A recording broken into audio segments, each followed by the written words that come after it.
செங்கல்பட்டுல செங்கலால அடிச்ச மாதிரி இருக்குது. அந்த வீட்டுல பெரிய மனுஷன் ஆயிட்டாருன்னு வச்சுக்கோங்க. ஏங்க தலை தூக்கிட்டாரு பையன், நம்ம பையனுக்கு தலை தூக்கினாதாங்க நமக்கு பெருமை.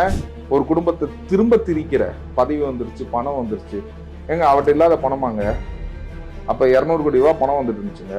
இப்ப மாசம் 1.25 லட்சம் ரூபா தாங்க சம்பளம் வாங்குறாரு. கண்டிப்பா அவங்க பொதுவெளிக்கு ஏற்கனவே ரொம்ப கம்மியா தான் வருவாங்க.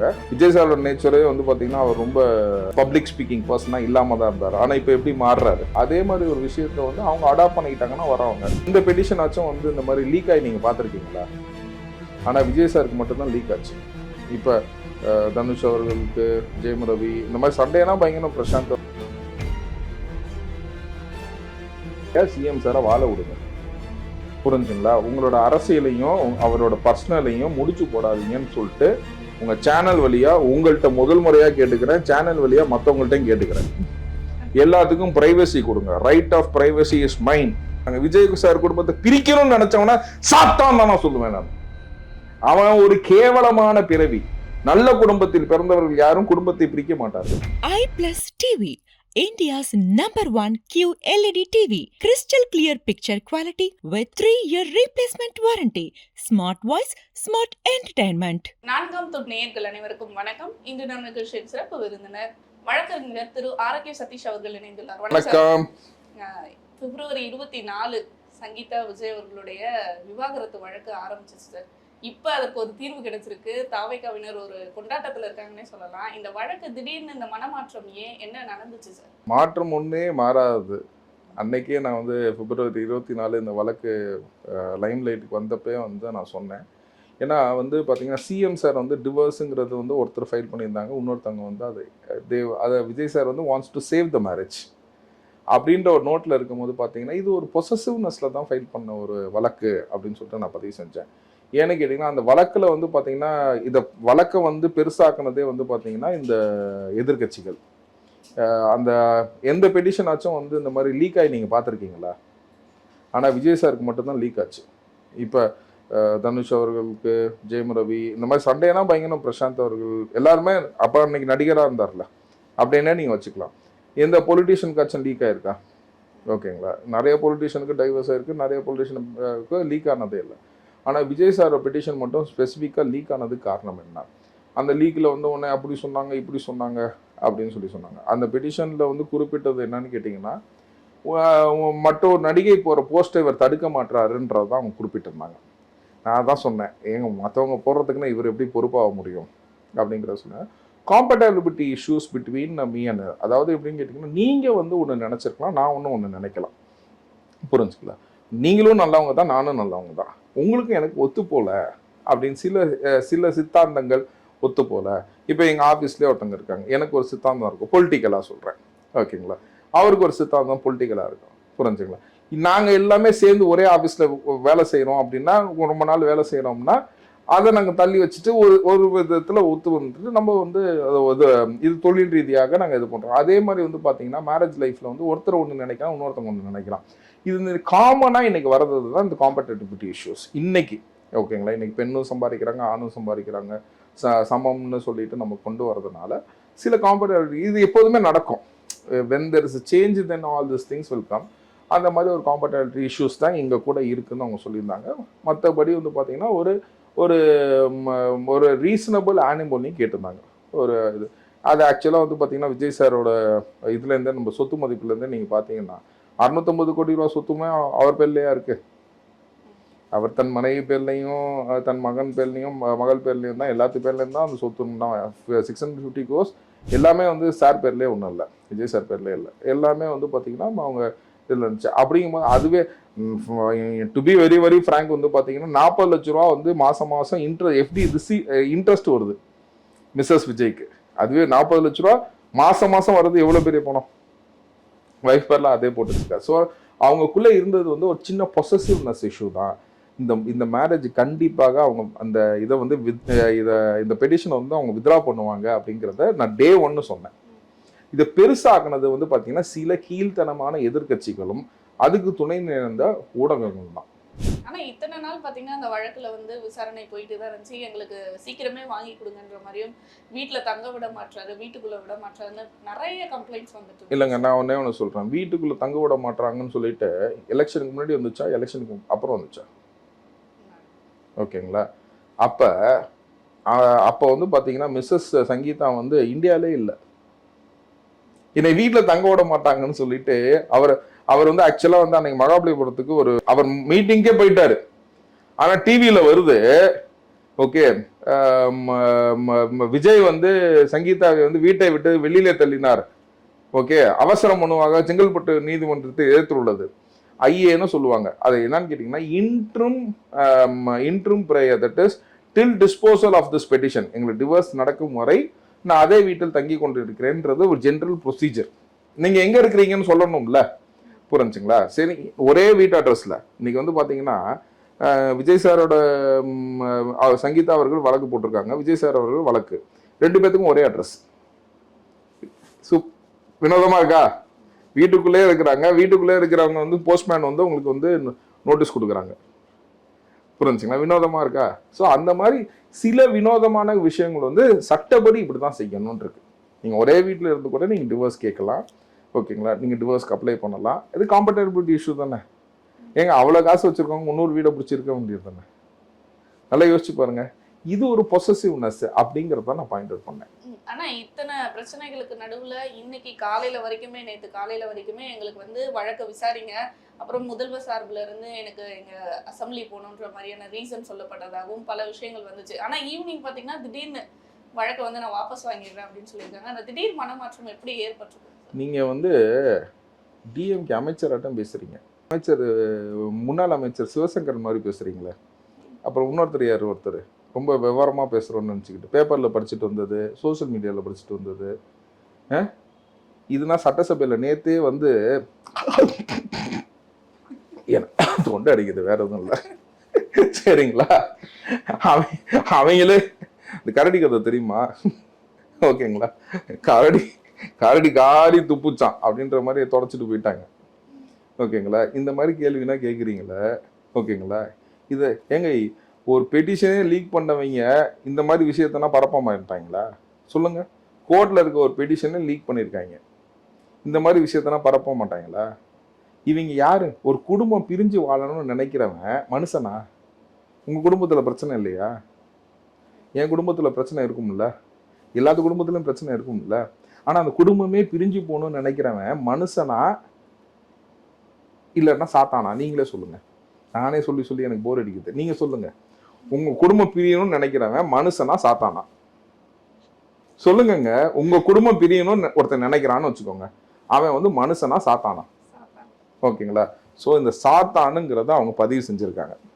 இன்ன வரைக்கும் ஆரோக்கிய சதீஷ் மட்டுமே பதிவு செய்த ஒரு விஷயத்த தன் குடும்பத்துக்கு வந்தாதான் அது தெரியும். அவங்க குடும்பத்தை யாரும் பிரிக்க பார்த்தா சாத்தான்னாங்க, என் குடும்பத்தை பிரிக்க பார்த்தா சாத்தானாங்க. விஜய் சார் குடும்பத்தை பிரிக்கணும்னு நினைச்சவன சாத்தான் தான் நான் சொல்லுவேன். நான் அவன் ஒரு கேவலமான பிறவி. நல்ல குடும்பத்தில் பிறந்தவர்கள் யாரும் குடும்பத்தை பிரிக்க மாட்டார்கள். இதை நான் பதிவு செய்யறேங்க. நல்ல குடும்பத்துல பிறந்தவன் எவனுமே குடும்பத்தை பிரிக்க மாட்டார்கள். குற்றம் உள்ள மனசு குறுகு இருக்கும். நீ குத்தம் செய்யலன்னா உன் மனசு ஏன் குறுகு இருக்குது? கரெக்டு தானங்க? நீ குத்தம் செய்யலன்னா ஏன் மனசு ஒன்று குறுகு இருக்குது? புரிஞ்சுங்களா? சோ நல்ல குடும்பத்தில் பிறந்தவர்கள் ஒரு குடும்பத்தை பிரிக்க மாட்டார்கள். ஒரு குடும்பம் சேர்ந்து வாழ வேண்டும் என்று நினைக்கிறவர்கள் மனுஷர்கள், சேர்த்து வைப்பவர்கள் பெரிய மனுஷர்கள், பிரிப்பவர்கள் சாத்தான்கள். இதுதான் வந்து ஜென்ரலா அவங்கவுங்க குடும்பத்துக்கு அதை அப்ளை பண்ணி பாருங்க. எல்லா குடும்பத்திலையும் சண்டை வருங்க, எல்லா குடும்பத்திலையும் காம்ப்ரமைஸ் ஆகும், புரிஞ்சுங்களா? எதுக்கு நம்ம ஊர்லன்னா வந்து நல்லது கிட்டதுக்குன்னா சேர்ந்துருப்போம்பாங்க. ஏதாச்சும் ஒரு நல்லது கிட்டதுல யாராச்சும் ஒருத்தங்க சேர்ந்து சந்திச்சுக்குவாங்க, சேர்ந்து பேசிக்குவாங்க, சேர்ந்து உறவாடிக்குவாங்க, ஓகேங்களா? ஹீலிங் நேச்சர்னு ஒன்று வேணுங்க. ஹீலிங் நேச்சர்னா என்னன்னு கேட்டிங்கன்னா, நீங்க ஒரு விதத்துல வந்து மன ரீதியாக பாதிக்கப்பட்டிருப்பீர்கள், நான் வந்து ஒரு மன ரீதியாக பாதிக்கப்பட்டிருப்பேன், ஓகேங்களா? we need a time for it, we need to understand that. நம்ம வந்து சாத்தான்களை பத்தி இன்ற நல் நாளில் நல் செய்தி கேட்ட நேரத்தில் சாத்தான்களை பத்தி நான் பேச விருப்பப்படவில்லை. ஆனா இங்க நம்ம அரசியலை தாண்டி இன்னொரு விஷயம் பார்க்கணும். சில நாட்கள் முன்னாடி தான் ஜேசன் அவர்கள் வந்து ஒரு இன்டர்வியூ பாத்தீங்களா, சொல்லிட்டீங்களா, அப்பாவை விட்டு கொடுக்காம பேசினாரு, ஓகேங்களா, அம்மாவை பத்தியுமே பேசினாரு. ஆனா இங்க இந்த மனமாற்றத்துக்கு பிள்ளைகள் ஒரு முக்கிய காரணமாக இருப்பார்களோன்ற இருந்தா ரொம்ப சந்தோஷம் தானே, புரிஞ்சுங்களா? அந்த வீட்டுல பெரிய மனுஷன் ஆயிட்டாருன்னு வச்சுக்கோங்க. ஏங்க தலை தூக்கிட்டாரு பையன், நம்ம பையனுக்கு தலை தூக்குனாதாங்க நமக்கு நம்ம பையனோ பொண்ணோ தலை தூக்குனாதாங்க நமக்கு பெருமை. நான் என் பையன்கிட்ட சொல்றது ஒன்னே ஒண்ணுதான், ஓகேங்களா, என் பொண்ணுகிட்ட சொல்றது ஒன்னே ஒண்ணுதான். இன்னைக்கு என்னைய பொறுத்த வரைக்கும் வந்து பாத்தீங்கன்னா உங்க பேரை சொல்லி இவங்களோட அப்பான்னு நான் சொல்ற அளவுக்கு நீங்க முன்னேறணும். நீ என் பேரை சொல்லி நீ வரக்கூடாது. நம்மளும் லேடர்ல ஏறுறோம். ஆனா நம்ம ஆசை என்னங்க, நமக்கு மேல நம்ம பசங்க இருக்கணும்ன்றதாங்க ஆசை, ஓகேங்களா?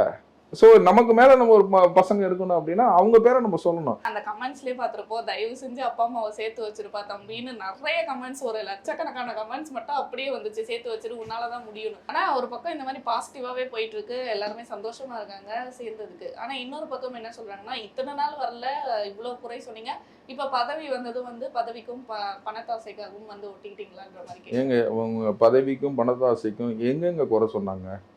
இன்ன வரைக்கும் மிஸ்ஸஸ் சங்கீதா எங்கிட்டாச்சும் வந்து இன்டர்வியூ கொடுத்துருக்காங்களா? அவங்க பெட்டிஷன்ல என்னங்க போட்டிருந்தாங்க? ஓகேங்களா, நான் சொன்ன 3 வார்த்தைகள் தாங்க போட்டிருக்காங்க. அதுக்கு மேலே எந்த பெட்டிஷனுங்க போட்டிருக்காங்க? This is only raised out of possessiveness. நான் என்னோட ஃபர்ஸ்ட் இன்டர்வியூ, நீங்கள் சொல்கிற February 24th இன்டர்வியூவை நீங்கள் எடுத்து பாருங்கள். என்னோட இன்டர்வியூ ஆரோக்கிய சதீஷ்னு போட்டு இன்னைக்கு எல்லா யூடியூப்லையும் இருக்கும், நீங்கள் எடுத்து பாருங்கள்.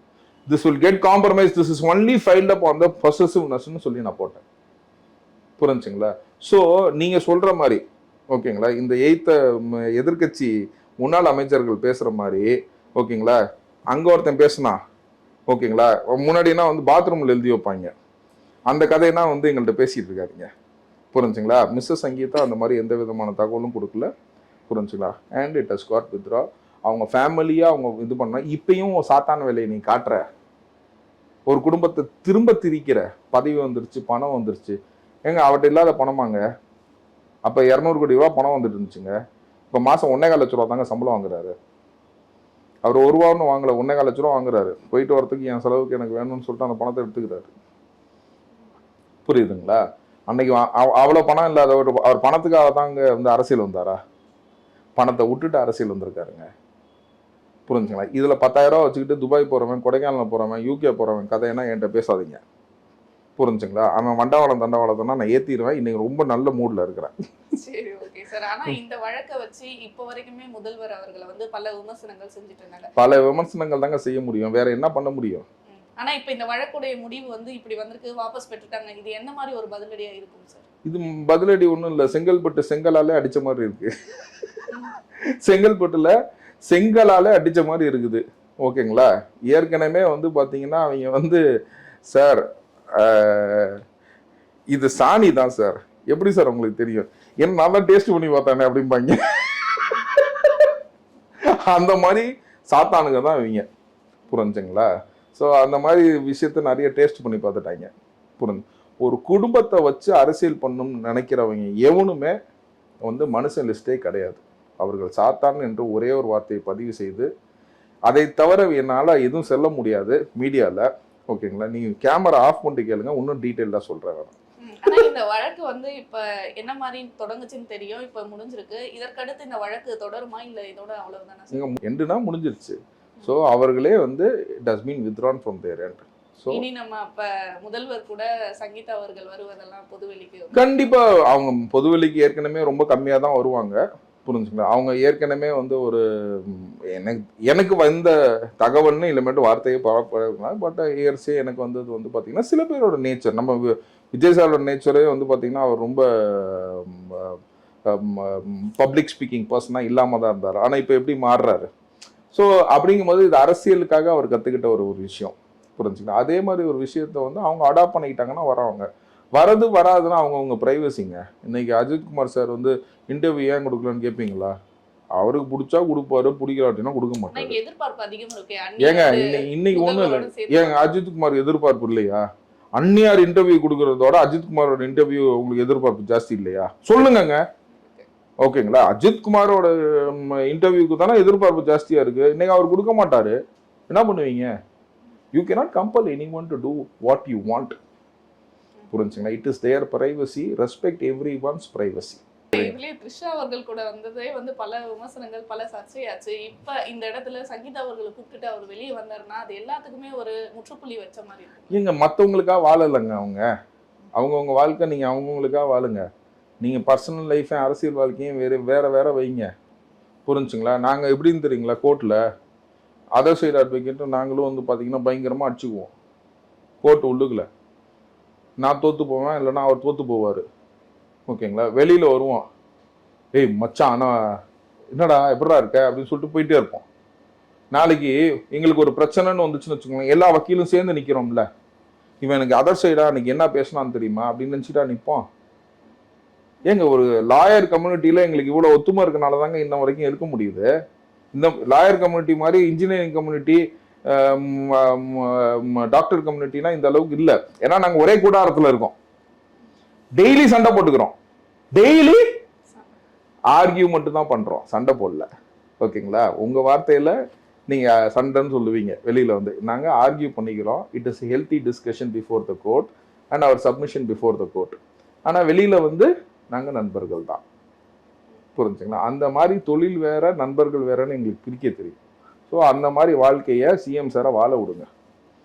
புரிஞ்சுங்களா? உங்களோட அரசியலையும் அவரோட பர்சனலையும் முடிச்சு போடாதீங்கன்னு சொல்லிட்டு உங்கள் சேனல் வழியாக உங்கள்கிட்ட முதல் முறையாக கேட்டுக்கிறேன், சேனல் வழியாக மற்றவங்கள்ட்டையும் கேட்டுக்கிறேன். எல்லாத்துக்கும் பிரைவசி கொடுங்க. Right of privacy is mine. Don't question me, don't bring my personal life into public. அது நீங்கள் செய்கிறது தவறு அப்படிங்கிறத நான் சுட்டியும் காட்டுறேன். கண்டிப்பாக சார், பல விஷயங்கள் மக்களுக்கு சொல்லியிருக்கீங்க. தொடர்ந்து பேசுவோம் பல நிகழ்வுகளை பற்றி. நன்றி. தேங்க்யூ.